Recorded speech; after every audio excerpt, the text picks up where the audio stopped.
Ayan, putol ang kick. Malakas daw ang kompresyon, oh, malakas ang paa. Ayan, oh, hiwalay, oh. Kamalas-malas putol. Ayan. Suzuki Shogun, yan, oh. Ayan, oh. Putol. Remedyo ang gagawin na ito. Wala nang pambiling pyesa, aalis.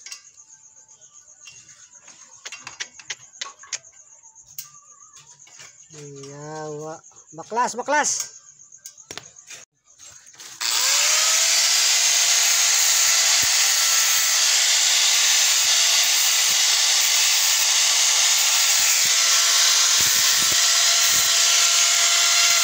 Ikot ka dito, harap. Harap. Harap.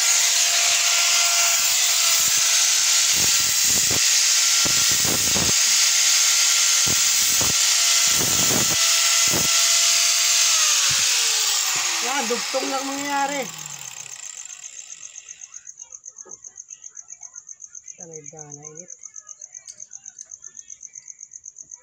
Dugtong, dugtong. Ayan, oh, grinder lang, oh. Na. Ano na? Nagapli niyan? Ah.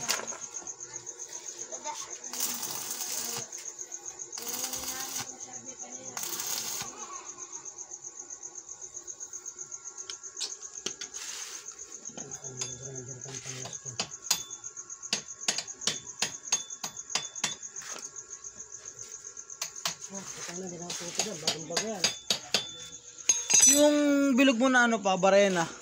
Pwede yun. Grinder nga.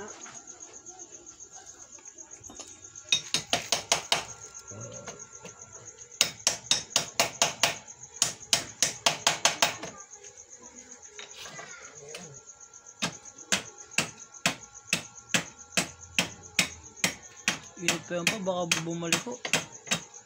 Ang balakot.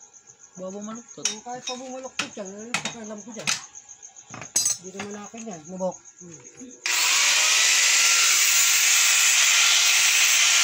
Ayan, buo na. Okay na siya. O, yan. Ayan, focus. Ayan, napit ko na. Pit na siya. Tapon mo na lang yung sitata, no? Yung mga pinag-grinder, ano? Puta, respali wala. Bagong chisel yan, ha? Hindi ah. Kailan lang yan? Ang linis naman ng makina ko. Tira mo. Ang linis. Linis. Ang linis. Bagong chisel lang yan, ha? Pero putik, oh. Grabe. Wala nga na strain eh.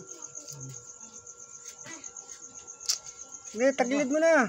Okay na, good siya. Salpak ko mamaya. Release compression.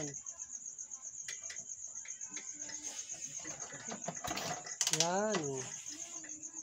Huwag persahin. Sobrang taas ng set mo ng kick, eh. Huwag na. Ayos na yan. Goods na. Yan yung putol na kick, oh. Nagdugtong na, winilding na. Iwas biyak ang makina.